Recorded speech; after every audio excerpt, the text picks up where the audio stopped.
Hello दोस्तों, कैसे हो आप सभी। आशा करते हो आप सभी स्वस्थ होंगे। मैं आप सभी का अपने चैनल हिंदी क्लासेस में बहुत बहुत स्वागत करती हूँ। तो भाई हम करने जा रहे हैं आज से उपन्यास। ठीक है, उपन्यास की सीरीज में चलाने जा रही हूँ और हमारा पहला उपन्यास रहेगा देवरानी जेठानी की कहानी, पंडित गौरीदत्त जी की। ठीक है, और आप सभी को पता है मैंने आपके यूजीसी नेट और एचपीएससी प्रोफेसर की जो वैकेंसी निकली हुई है हरियाणा में, ठीक है, उसकी मैं तैयारी आपको करवाने लग रही हूँ। और मैंने एस्टेट की भी काफ़ी सारी क्लासें करवाई है। ठीक है, आप उनको जाकर देख सकते हैं। और मैंने जो ये इसमें यूजीसी नेट सिलेबस में हिंदी कहानी है उसकी भी सीरीज चला रखी है। काफ़ी सारा मैंने आपके लिए क्लासें प्रोवाइड की है, तो आप उसको भी देख लेना।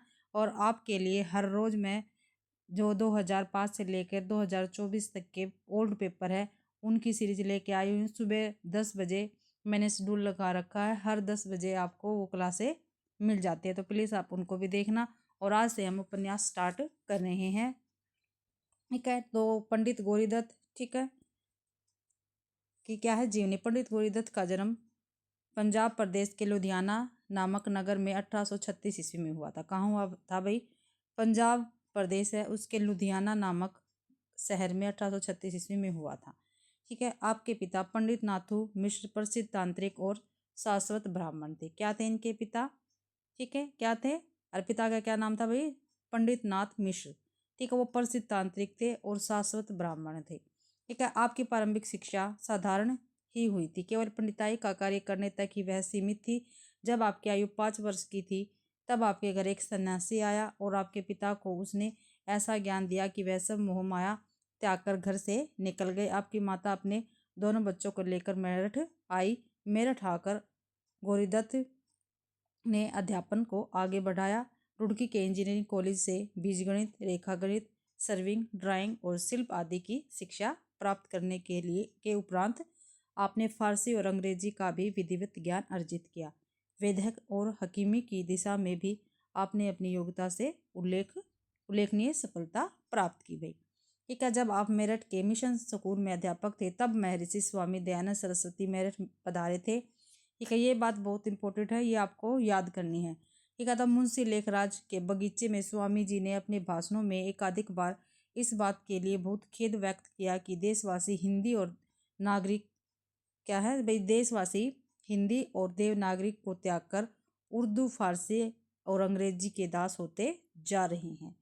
ठीक है, ये काफ़ी बार पेपर में पूछा गया। किसका कथन है? स्वामी, किसका कथन है भाई? ये स्वामी दयानंद सरस्वती का। स्वामी जी ने इन भाषणों का युवक उस टाइम कौन थे भाई? गौरीदत्त पर बहुत अधिक प्रभाव पड़ा और आपने उसी समय देवनागरी के प्रचार और प्रसार का संकल्प लिया। स्वामी दयानंद सरस्वती क्योंकि अपने भाषणों में राष्ट्रीय का प्रचार भी करते थे, अतः अंग्रेज सरकार आपको राजद्रोही मानती थी। जब मिशन स्कूल के अधिकारियों को यह पता चला कि गौरीदत्त जी स्वामी जी के भाषणों को तन्मयता पूर्वक सुनते हैं, उनके प्रति श्रद्धा भी प्रदर्शित करते हैं, तो उन्होंने गौरीदत्त जी से इस पर अपनी नाराजगी प्रकट की। युवक गौरीदत्त पर स्कूल के अधिकारियों की इस घटना का यह प्रभाव हुआ कि आपने अपने स्वाभिमान की रक्षा करते हुए 40 वर्ष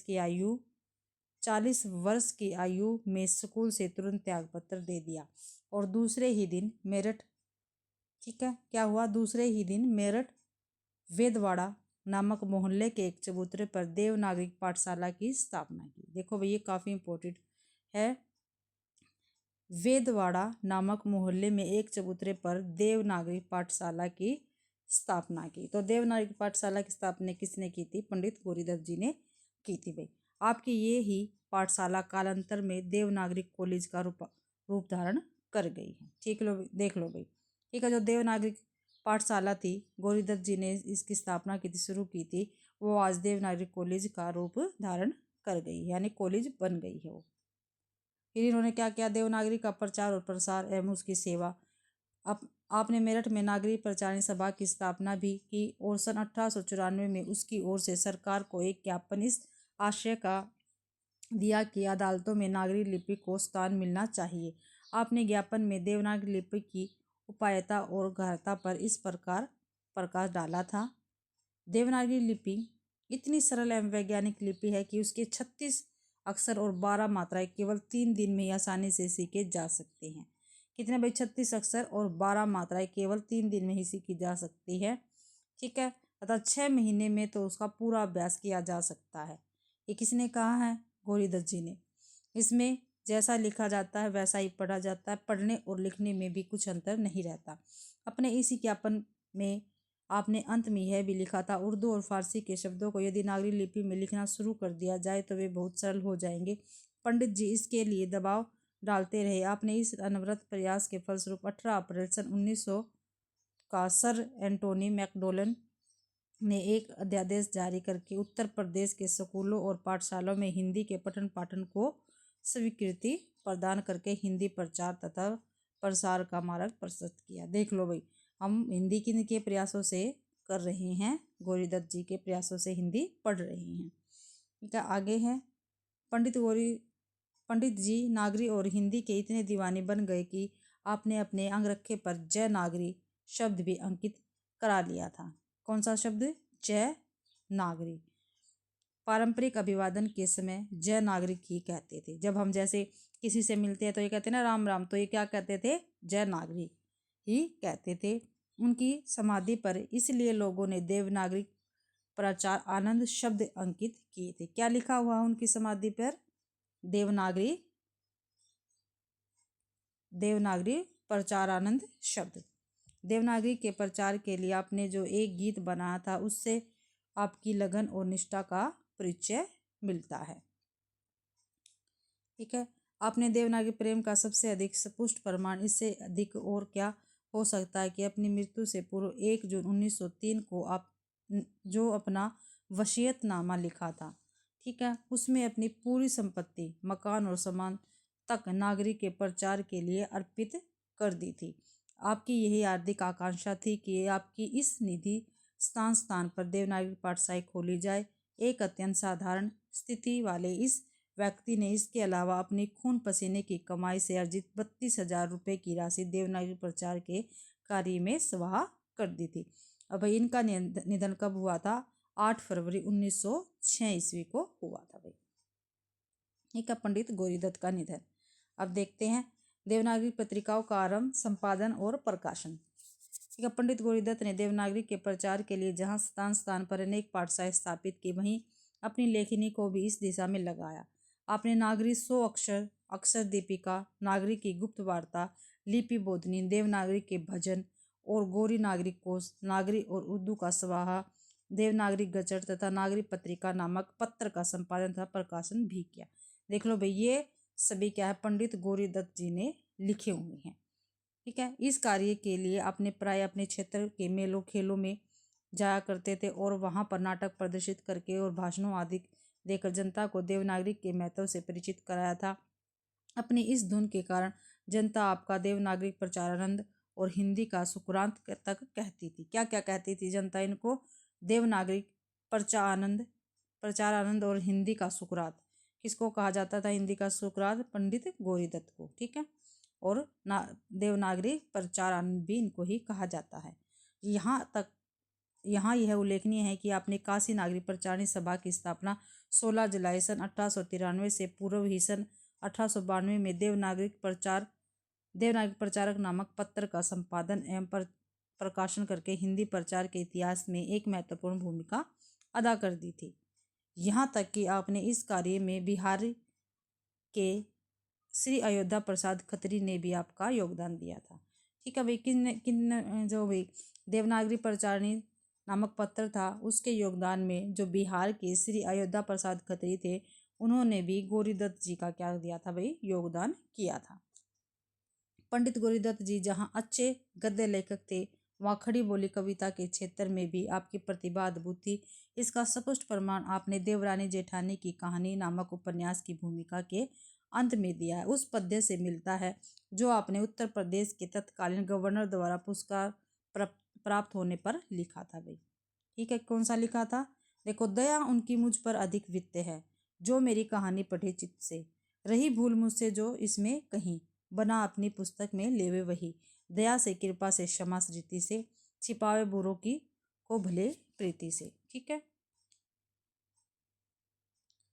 इसके बाद भाई इससे यह स्वतः सिद्ध हो जाता है कि गद्य लेखन और पद्य लेखन दोनों ही क्षेत्रों में पंडित गौरीदत्त का नाम सर्वथा अग्रणी और अनन्य है। यह प्रसन्नता की बात है कि हिंदी के कुछ विवेक अध्येताओं का ध्यान गौरीदत्त जी की इस प्रतिभा की ओर गया और यह भ्रम अब धीरे धीरे दूर होता जा रहा है कि हिंदी का प्रथम उपन्यास भाग्यवती और परीक्षा गुरु न होकर देवरानी जेठानी की कहानी है। ठीक है भाई, क्या है भाई? देवरानी जेठानी की कहानी है। देखो नाम तो इसका कहानी है, देवरानी जेठानी की कहानी, लेकिन क्या है ये?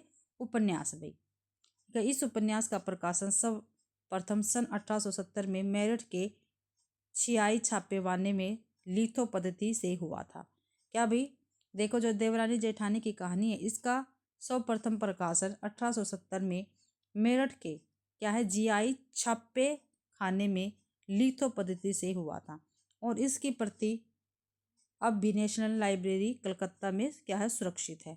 इस उपन्यास का पुनः प्रकाशन अब पटना विश्वविद्यालय के प्राध्यापक और समीक्षा नामक शोध पत्रिकाओं के संपादक डॉक्टर गोपाल राय ने करके वास्तव में एक अभिनंदनीय कार्य किया है भाई।